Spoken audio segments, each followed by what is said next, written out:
Hi hello नमस्कार, मी Suvarna home kitchen मध्ये तुमचं परत एकदा अगदी मनापासून स्वागत. सगळ्या सबस्क्रायबरचे धन्यवाद, सगळ्या व्ह्यूअर्सचे मनापासून आभार.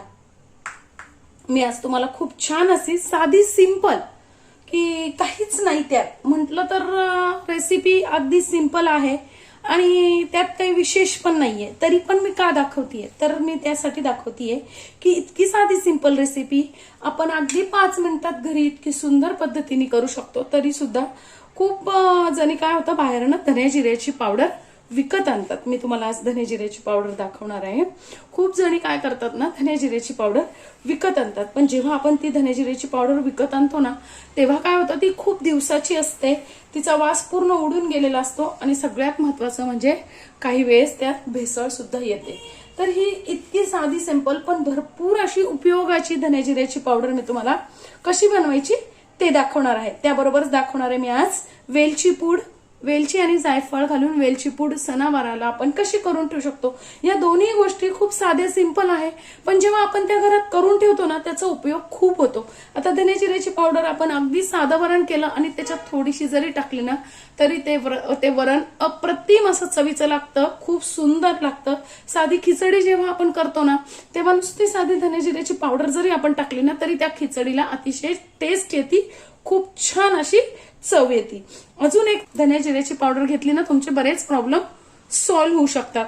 जसं की तुमचं वजन कमी होऊ शकतं, तुमचं पोट साफ होऊ शकतं. त्यानंतर तुम्हाला उष्णतेचा जर त्रास असेल तर धने जिऱ्याच्या पावडरनी उष्णताही कमी होऊ शकते. फक्त तुम्हाला एकच करायचं आहे, एक रात्रभर 1 ग्लासभर पाण्यात धने जिऱ्याची अर्धा चमचा पावडर त्यात टाकून रात्रभर ती तशीच ठेवायची आणि सकाळी गाळून ते पाणी, तुम्ही जर कोमट करत असाल तर ते कोमट करून प्यायचंय आणि जर तुम्ही गार पाणी पित असाल, तुम्हाला गार पाणी चालत असेल तर तुम्ही ते पाणी तसंच गाळून प्यायचं आहे.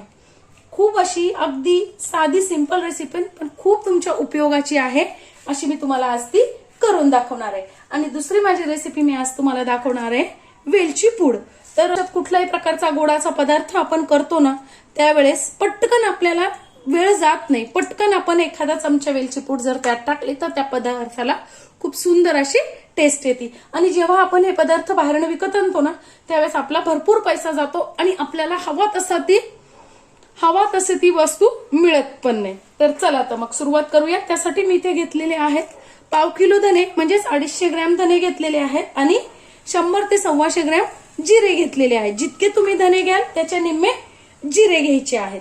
तसंच ते घेतली 1 वाटी वेलची घेतलेली आहे, छान अशी वेलची मी घेतलेली आहे आणि 2 त्यात घालण्यासाठी जायफळ घेतलेले आहेत आणि अर्धी वाटी साखर घेतलेली आहे. साखर मी खडी साखर घेतलेली आहे. बघा, खडी साखर घेतली ना तर ती तुम्हाला शरीराला त्रासदायक नसते, म्हणून मी खडी साखर घेतलेली आहे.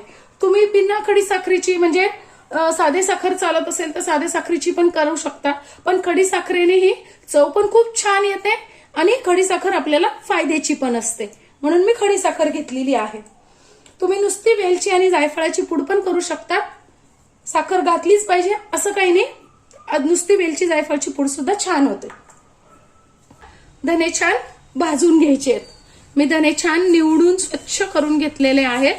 आता मीडियम गॅसवर आपल्याला छान धने हे भाजून घ्यायचे आहेत. बघा, धने छान खमंग असे आपले भाजले. आता जिरे पण आपल्याला छान खमंग असे मीडियम गॅसवर भाजून घ्यायचे आहेत. बघा, आपले जिरे पण मस्त असे भाजणं झालेले आहेत. आता जिरे पण काढून घेऊया. जेव्हा आपण धने आणि जिरे भाजतो ना मैत्रिणींनो, तेव्हा काय करायचे आहेत, ते भाजल्यानंतर गरम असतात ना, तर ते काय करायचे आहेत, एखाद्या अशा कॉटनच्या कपड्यावरती काढून घ्यायचे, नॅपकिन किंवा मग तुमच्याकडे जसा कुठला एखादा कॉटनचा कपडा असेल ना, त्यावर ते काढायचे आहेत आपल्याला.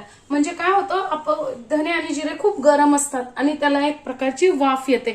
जर तुम्ही ताटात काढले ना तर काय होतं, ते पाणी परत त्याच्यातच जिरलं जातं आणि पावडर तुमची खूप लवकर खराब होते, त्याला कीड लागतं किंवा मग जाळही लागू शकतं. म्हणून काय करायचंय, जेव्हा आपण धने आणि जिरे पटकन गार करून घेतो ना, त्यावेळेस काय करायचे, ते एका कापडावर टाकायचे, म्हणजे गार पण पटकन होतात आणि मुख्य म्हणजे त्याला घाम येत नाही. ही आजची खूप छान अशी टीप आहे तुमच्यासाठी. तर आपल्याला लगेच वेलची पण छान भाजून घ्यायची आहे. वेलची बघा भाजायला लागली की छान अशी फुगून येते. आणि लक्षात घ्या, आपण सगळ्या गोष्टी ज्या जिन्नस भाजलेल्या आहेत त्या कोरड्याच भाजलेल्या आहेत, कुठेही तेला तुपाचा वापर करायचा नाहीये. वेलची छान भाजत आली की आपल्याला काय करायचं, जायफळाचे असे तुकडे करून घ्यायचे आहेत आणि जायफळ पण त्यातच थोडंसं भाजून घ्यायचंय. गॅस बंद करायचा आहे आणि एका कॉटनच्या कपड्यावर काढून घ्यायचंय गार होण्यासाठी. बघा, या पद्धतीने मी कापडावर छान पसरून ठेवलेला आहे. तर बघा, धने जिरे आपले छान गार झालेले आहेत. आपल्याला ते मिक्सरच्या भांड्यामध्ये छान बारीक करून घ्यायचे आहेत. दोन्ही एकत्रच बारीक करायचं आहे आपल्याला. वेलची आणि जायफळ पण छान गार झालेले आहे. आता आपल्याला बारीक करून घ्यायचंय. लक्षात घ्यायचंय, गार झाल्यानंतरच आपल्याला बारीक करायचंय, गरम असताना बारीक करायचं नाहीये. गरम असताना जर बारीक केलं तर त्याला वाफ येईल आणि लवकर तुमचे दोन्ही पावडर खराब होऊ शकतात. वेलची जायफळ पावडर करताना साखर पण आपण त्यातच बारीक करून घेणार आहोत. दोन्ही पावडर आपल्या खूप सुंदर अशा तयार झालेल्या आहेत आणि त्या पण भरपूर प्रमाणात. घरी जेव्हा आपण एखादी गोष्ट करतो ना, ती जास्ती प्रमाणात होते.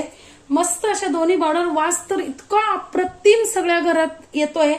खूप सुंदर अशा आपल्या पावडर दोन्ही पण घरीच तयार झालेल्या आहेत. अशा ही माझी आजची ही रेसिपी अतिशय महत्वाची पण साधी सिंपल तुम्हाला कशी वाटली कमेंट्समध्ये नक्की सांगा. चॅनलवर नवीन असेल तर सबस्क्राईब करा, लाईक शेअर नक्की करा. धन्यवाद.